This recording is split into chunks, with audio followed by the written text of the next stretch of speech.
പാർലമെന്റിൽ വന്ദേ മാതരത്തിന്റെ 150ാം വാർഷികത്തോടനുബന്ധിച്ച് നടക്കുന്ന ചർച്ചയിലെ ഒരു പ്രധാന പ്രസംഗമാണ് പങ്കുവയ്ക്കുന്നത്. DMK പ്രതിനിധിയായ എ രാജയുടെ പ്രസംഗം. എല്ലാവരും വന്ദേ മാതരത്തെയും ആനന്ദമഠം നോവലിനെയും പ്രകീർത്തിച്ചിട്ടും ബഹുമാനിച്ചും സംസാരിച്ചപ്പോൾ രാജപക്ഷെ തീർത്തും പ്രകോപനപരമായി വിമർശിക്കുകയാണ് ചെയ്തത്. ആ നോവലിലെ മുസ്ലിം വിരുദ്ധതയെ അക്കമിട്ട് നിരത്തുകയും ചെയ്തു. Prime Minister says, who did division? Prime Minister asks, who did division in Vande Mataram? Division was done by your forefathers, not by Muslims. It is very sensitive. I quote, unless we throw these dirty bastards out, Hindus will be ruined. When shall we raise mosques down to the ground and erect Ram Madhav temple in their place?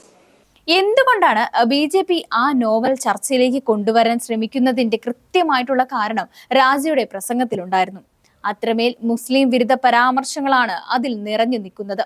അതിലൂടെ സ്വാതന്ത്ര്യ സമരത്തിന്റെ മുസ്ലിം വിഭാഗത്തെ ചതിയന്മാരും ദേശദ്രോഹികളുമായി മുദ്ര കുത്തുക എന്ന സംഘപരിവാർ അജണ്ടയാണോ ഈ 150ാം വാർഷിക ചർച്ചയ്ക്ക് പിന്നിലെന്നും സംശയിക്കാവുന്ന നിലയിലാണ് രാജ് തന്റെ വാദങ്ങൾ ഉന്നയിച്ചത്.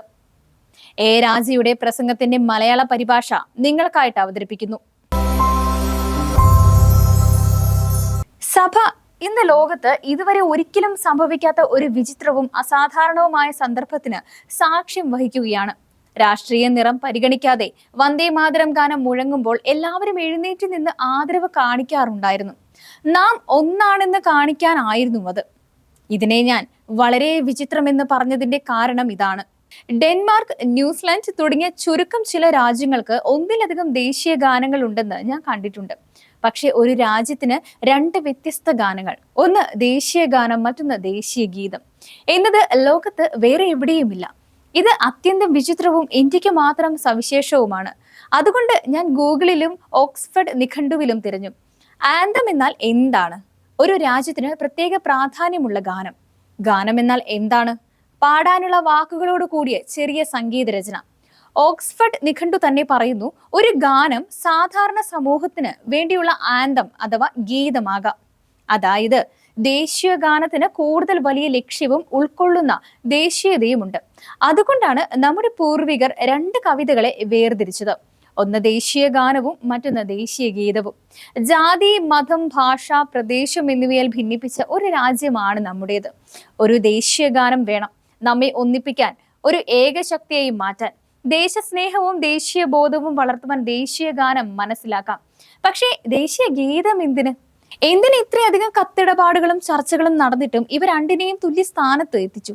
വന്ദേ മാതരം സ്വാതന്ത്ര്യ സമരത്തോട് ആഴത്തിൽ ബന്ധപ്പെട്ടിരിക്കുന്നു എന്നത് എല്ലാവർക്കും അറിയാവുന്നതാണ്. പ്രധാനമന്ത്രിയും പശ്ചിമ ബംഗാളിൽ നിന്നുള്ള സുഹൃത്തുക്കളും ഇത് ചൂണ്ടിക്കാട്ടി.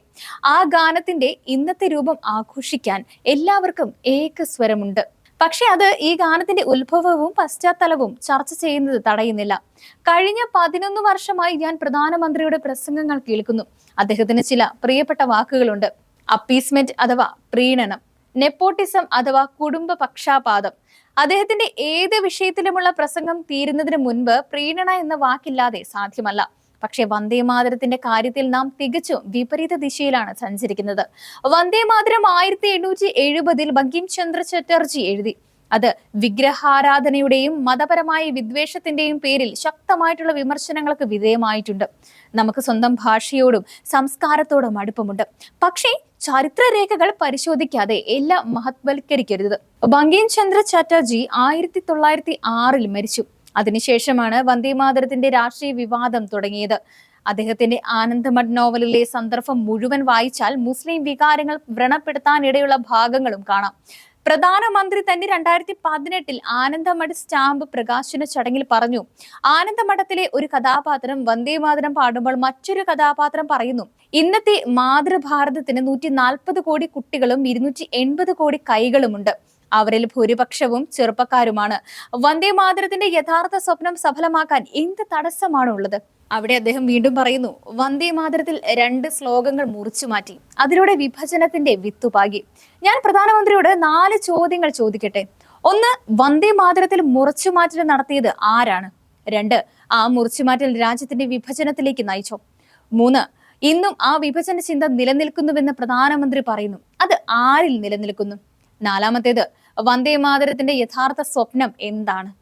1915 ഗാന്ധിജി വന്ദേ മാതരത്തെയും ബങ്കിം ചന്ദ്രയെയും പുകഴ്ത്തി. പക്ഷേ 1939-40 ഗാന്ധിജി തന്നെ പറഞ്ഞു, ഇത് മുസ്ലിങ്ങളെ അവഹേളിക്കുവാനോ അപമാനിക്കുവാനോ പാടരുത്. ഇത് രാഷ്ട്രീയ ഗാനം മാത്രമാണ്, മതപരമല്ല. 1915-40 ഇടയിൽ എന്താണ് സംഭവിച്ചത്? അനുശീലൻ സമിതിക്കാരും ബംഗാളി വിപ്ലവകാരികളും ഇവർ വന്ദേ മാതരത്തെ ദേശീയ ഗീതമാക്കി ഉയർത്തി. ബ്രിട്ടീഷുകാർ പിടിച്ചെടുത്ത രഹസ്യരേഖകളിൽ കാണുന്നത് ഈ സംഘടനയിൽ ഒരിക്കലും മുസ്ലിങ്ങളെ അംഗമാക്കിയിരുന്നില്ല. കാരണം വന്ദേ മാതരം ഹിന്ദുക്കൾക്ക് മാത്രമുള്ളതാണെന്ന് അവർ വിശ്വസിച്ചു. 1920-കളിൽ ബംഗാളിൽ മുസ്ലിങ്ങൾ നമസ്കാരം നിർവഹിക്കുമ്പോൾ ഹിന്ദു പ്രകടനങ്ങൾ വന്ദേ മാതരം മുഴക്കി മസ്ജിദിന് മുന്നിൽ കൂടി പോകുമായിരുന്നു. ഇതൊട്ടേറെ കലാപങ്ങൾക്കും കാരണമായിട്ടുണ്ട്. 1926 ബ്രിട്ടനിലെ ഹൗസ് ഓഫ് കോമൺസിൽ വരെ ഇതേക്കുറിച്ച് ചർച്ച നടന്നു. അരവിന്ദ ഘോഷ് പറഞ്ഞു, ഹിന്ദുക്കളും മുസ്ലിങ്ങളും ഒരുമിച്ച് സ്വരാജ് നേടണം. അന്ന് വിഭജനം തുടങ്ങിയത് മുസ്ലിങ്ങളല്ല, നിങ്ങളുടെ പൂർവികരാണ്. BJP-ക്കാരെ നോക്കി രാജ ഇത് പറഞ്ഞതോടെ ബഹളം തുടങ്ങി. നിഷികാന്ത് ദുബെ എഴുന്നേറ്റു. ഒടുവിൽ സ്പീക്കർ ഒരുവിധം ബഹളം ഒതുക്കുകയായിരുന്നു. എന്നാൽ അതിനുശേഷം രാജ കൂടുതൽ ആക്രമണോത്സുകമായി BJP-ക്ക് നേരെ തിരിയുന്നതാണ് സഭ കണ്ടത്. മതവുമായി ബന്ധപ്പെട്ട സംഘർഷങ്ങൾ ബംഗാളിലും ഉത്തർപ്രദേശിലും മറ്റിടങ്ങളിലും നടന്നിരുന്നു.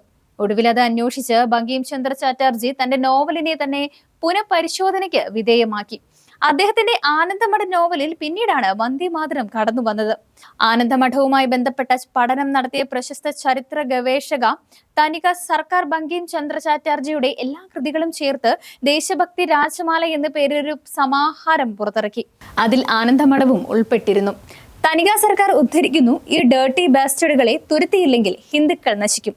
എപ്പോഴാണ് നാം ഈ മസ്ജിദുകൾ തകർത്ത് അവിടെ രാമക്ഷേത്രം പണിയുക? ആരാണ് ബാസ്റ്റേഡ് എന്നത് പറയുന്നില്ല. പക്ഷേ ഇങ്ങനെ പറയുന്നു, ആ ബാസ്റ്റേഡിനെ പുറത്താക്കിയില്ലെങ്കിൽ ഹിന്ദുക്കൾ നശിക്കുമെന്ന്. അപ്പോൾ ആരാണ് ആ ബാസ്റ്റേഡ്സ്?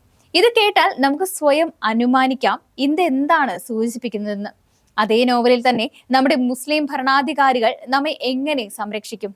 നമ്മുടെ മതം നഷ്ടപ്പെട്ടു, ജാതി നഷ്ടപ്പെട്ടു, അഭിമാനവും കുടുംബനാമവും നഷ്ടപ്പെട്ടു, ഇനി ജീവനും നഷ്ടപ്പെടാൻ പോകുന്നു.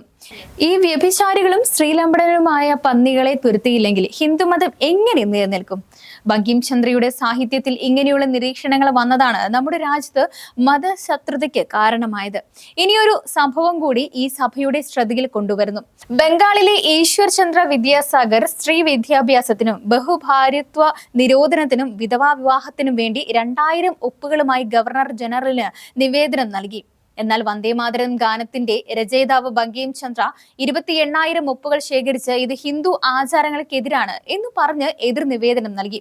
അതുകൊണ്ട് വ്യക്തമായിട്ടുള്ള നിഗമനം ഇതാണ്, വന്ദേ മാതരം ബ്രിട്ടീഷ് വിരുദ്ധം മാത്രമല്ല, മുസ്ലിം വിരുദ്ധം കൂടിയാണ്. RC മജുംദാർ ശരിയായിട്ട് പറഞ്ഞു, ബങ്കിം ചന്ദ്ര ദേശസ്നേഹത്തെ മതമാക്കി, മതത്തെ ദേശസ്നേഹമാക്കി. ഇതോടെ വീണ്ടും സ്പീക്കർ ഇടപെടുകയാണ്. ഭരണപക്ഷത്ത് നിന്ന് ബഹളവും തുടങ്ങി. രാജപക്ഷെ നിർത്താൻ ഉദ്ദേശിച്ചിരുന്നില്ല. ഇതെല്ലാം ചരിത്രരേഖകളിൽ ഇന്നുമുണ്ട്. അതുകൊണ്ടാണ് 1937 കോൺഗ്രസ് വർക്കിംഗ് കമ്മിറ്റി തീരുമാനിച്ചത്, ആനന്ദമഠത്തിന്റെ പശ്ചാത്തലം മുസ്ലിങ്ങളെ പ്രകോപിപ്പിക്കും. അതിനാൽ ആദ്യത്തെ ഭാഗം മാത്രം, ആദ്യ 2 ശ്ലോകങ്ങൾ മാത്രം ദേശീയ ഗീതമായി എടുക്കും എന്ന് തീരുമാനിച്ചത്. ഇത് നെഹ്റു, സുഭാഷ് ചന്ദ്രബോസ്, രാജേന്ദ്ര പ്രസാദ്, സർദാർ പട്ടേൽ എല്ലാവരും അംഗീകരിച്ചു. രവീന്ദ്രനാഥ് ടാഗോറിനോട് തന്നെ അഭിപ്രായം ചോദിച്ചു. അദ്ദേഹവും ഇതേ അഭിപ്രായമാണ് പറഞ്ഞത്. 1950 ജനുവരി 24 ഭരണഘടനാ സഭയും ഇതേ തീരുമാനം അംഗീകരിച്ചു. ഇപ്പോൾ പ്രധാനമന്ത്രി പറയുന്നു, മുസ്ലിങ്ങളെ പ്രീണിപ്പിക്കാൻ ഗാന്ധിയും നെഹ്റുവും മുറിച്ചുമാറ്റി. പക്ഷേ ചരിത്രരേഖകൾ പറയുന്നത് മുസ്ലിം ലീഗ് പോലും ആ സമയത്ത് ഈ ചെറിയ രൂപം അംഗീകരിച്ചിരുന്നു. അതുകൊണ്ട് ഇന്ന് വന്ദേ മാതരത്തിന്റെ പേരിൽ പ്രീണനം നടക്കുന്നുണ്ടെങ്കിൽ അത് ഹിന്ദുക്കൾക്ക് വേണ്ടിയാണ്. അവസാനം ഞാൻ കണ്ട ഒരു ചെറിയ കവിത കൂടി പറഞ്ഞ് അവസാനിപ്പിക്കാം. മോശ സമുദ്രത്തെ പിളർന്നു, മുഹമ്മദ് നബി ചന്ദ്രനെ പിളർന്നു, എന്നാൽ അതിമാനുഷനായ നമ്മുടെ പ്രധാനമന്ത്രി പിളർത്തിയത് ഈ രാജ്യത്തെയാണ്, അതും മതം കൊണ്ട്.